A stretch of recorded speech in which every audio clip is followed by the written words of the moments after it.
मकतूल असलम का किरदार किस तरह का था और उसने अपनी ज़िंदगी किस तरह से गुजारी। 2 साल कबल शादी की, लेकिन अब तक उसे खुशखबरी का इंतज़ार था, लेकिन घर में तो कोहराम बरपा हो गया। ऊपर से ये हमारी पंजाब पुलिस का सलूक, लवाएकीन और अहले इलाका इस हवाले से क्या कहते हैं और हुकूमत वक्त से उनका क्या मुतालबा है, आइए आपको भी सुनवाते हैं।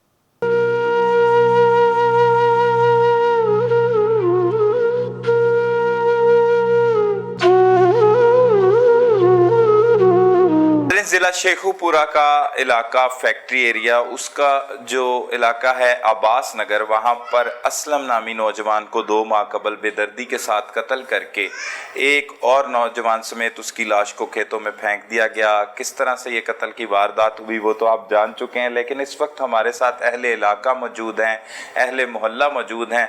उन्हीं की ज़ुबानी जान लेते हैं कि पुलिस इस अहम केस में क्या किरदार अदा कर रही है कि एक घर का सरबरा जो नौजवान था जिसकी 2 साल कबल शादी हुई थी, अभी उसने बहुत सी खुशियां देखनी थी, लेकिन उससे पहले ही वो कत्ल हो गया।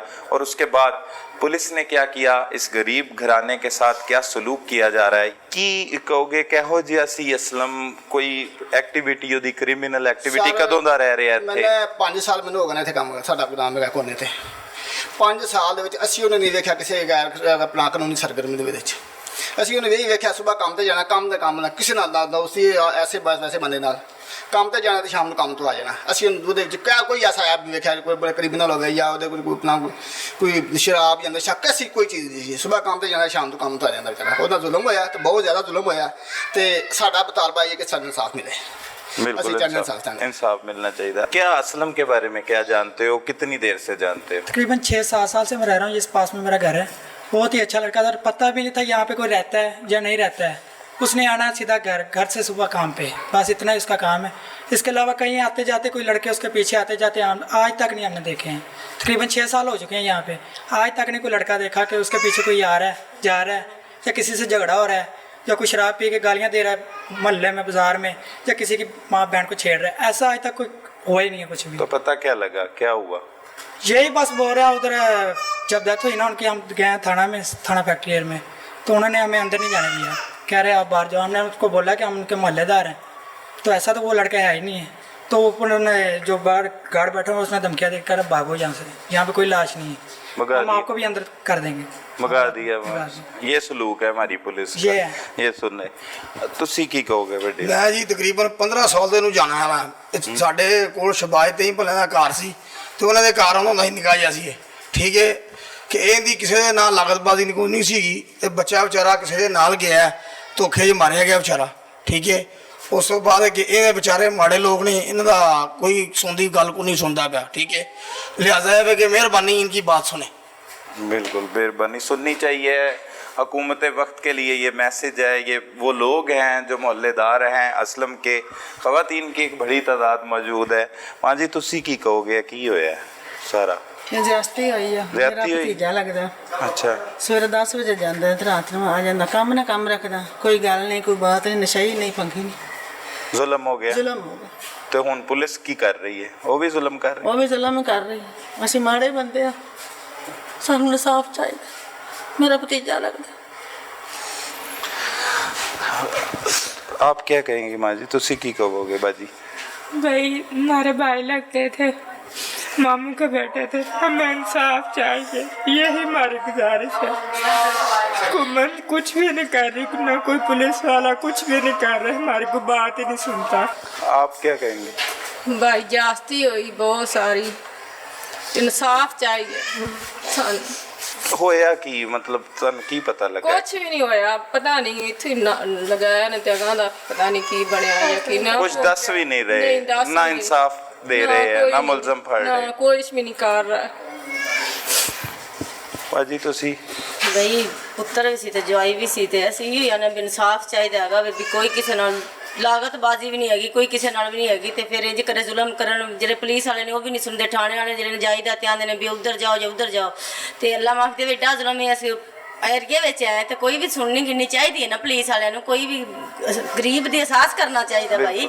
ਤੇ ਕੋਈ ਇਹ ਹੈ ਵੀ ਸਾਨੂੰ ਇਨਸਾਫ ਚਾਹੀਦਾ, ਕੋਈ ਦੇ ਦੇਣ ਵੀ ਅਸੀਂ ਐਡਾ ਵੱਡਾ ਜ਼ੁਲਮ ਨਹੀਂ ਕੀਤਾ ਉਹਨਾਂ ਨਾਲ ਜਿਹੜਾ ਸਾਡੇ ਨਾਲ ਇੰਜ ਨਹੀਂ ਕਰਦੇ। ਉਹ ਜੋ ਨੇ ਸੁਲਾਹ ਕਰੋ, ਕਿਸ ਤਰੀਕੇ ਸੁਲਾਹ ਕਰੀਏ, ਉਹ ਕਿਹੜਾ ਮੰਜੀ ਤੇ ਪਿਆ ਜਿੰਨਾ ਸੁਲਾਹ ਕਰ ਲਈਏ ਹੈ। ਇਹ ਆਨੇ ਵੀ ਗਰੀਬ ਹੈਗੇ ਆ ਤੇ ਸਾਡੇ ਨਾਲ ਇਨਸਾਫ ਸਾਨੂੰ ਚਾਹੀਦਾ, ਦੇ ਦੇਣ ਸਾਨੂੰ, ਹੋਰ ਕੀ ਅਸੀਂ ਕਹਿਣਾ ਭਾਈ।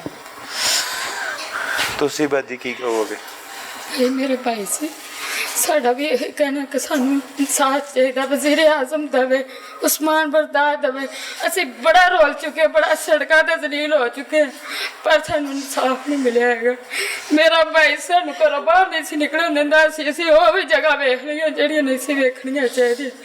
ਲਿਹਾਜ਼ਾ ਅਪੀਲ ਇਹ ਹੋਈ ਹੈ ਕਿ ਸਾਨੂੰ ਇਨਸਾਫ ਚਾਹੀਦਾ। ਕਿਹੜੇ ਜੱਜ ਕੋਲ ਜਾਈਏ, ਕਿਹੜੇ ਵਕੀਲ ਕੋਲ ਜਾਈਏ, ਕਿਹੜੇ SHO ਕੋਲ ਜਾਈਏ, ਸਾਨੂੰ ਇਨਸਾਫ ਨਹੀਂ ਦੇ ਰਹੇ। ये एक बहन की फरियाद है, रोती हुई बहन। ਮਾਈ ਮਾਂ ਦੀ ਠੁੱਪਾ ਲੱਗਦੀ ਹੈ ਤੇ ਸਾਡੇ ਨਾਲ ਬੜਾ ਜ਼ੁਲਮ ਹੋਇਆ। ਸਾਡੀ ਕੋਈ ਸੁਣਦਾ ਨਹੀਂ। ਉਸ ਦਿਨ ਦੇ ਇੱਥੇ ਬੈਠੇ ਆ, ਕਦੀ ਆਨਾਂ ਨੇ ਸ਼ੇਖਪੁਰੇ ਜਾਓ, ਕਦੀ ਆਨਾਂ ਨੇ ਲਾਹੌਰ ਜਾਓ, ਕਦੀ ਆਨਾਂ ਨੇ ਕਿਲੇ ਜਾਓ। ਡਿਪਟੀ ਕੋਲ ਗਏ, SP ਕੋਲ ਗਏ, ਥਾਣੇ ਗਏ, ਕੋਈ ਸੁਣਦਾ ਨਹੀਂ। ਅੰਦਰ ਨਹੀਂ ਵੜਨ ਦਿੰਦੇ, ਆਂਦੇ ਨੇ ਜਾਓ ਜਾਓ, ਤੁਹਾਡਾ ਕੰਮ ਕੱਲ ਨੂੰ ਆਇਆ ਨੇ ਪਰਸੋਂ ਤਰੀਕ ਦੇ ਦਿੰਦੇ। ਸਾਨੂੰ ਇਨਸਾਫ ਚਾਹੀਏ। ਸਾਡੀ ਵਾਸਤੇ ਬਰਾਰ ਕੀ ਹੈ, ਸਾਡੀ ਵਾਸਤੇ ਕੱਖ ਨਹੀਂ। ਸਾਡਾ ਦਿਲ ਦਾ ਟੁਕੜਾ ਲੁੱਟਿਆ ਗਿਆ, ਅਸੀਂ ਉਸ ਦਿਨ ਮਰ ਗਏ, ਸਾਡਾ ਕੱਖ ਨਹੀਂ ਰਹਿ ਗਿਆ।